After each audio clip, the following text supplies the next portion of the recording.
2025 Prelim Catholic High School Paper 1 Booklet A. Question 4. Which of the following is likely to be the length of a road bicycle? Option 1, 17 centimeter. This is approximately the length of a ruler. A short ruler is of length 15 centimeter.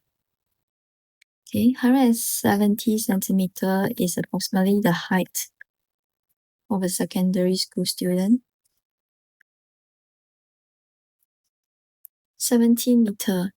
Now the height of your ceiling height of your classroom is probably about 3 meters. So this is about 5 to 6 times the ceiling height of classroom.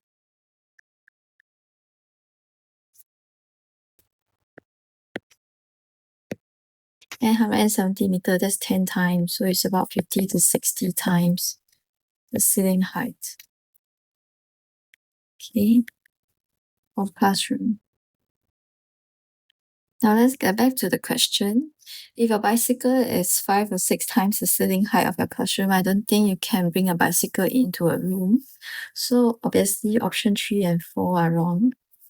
Okay, option 1, 17 centimeter, that's about the length of a ruler. I don't think anyone can ride a bicycle that is of the length of a ruler. So obviously 1 is wrong. We are left with option 2. Alright, so our answer is 2, 170 centimeter.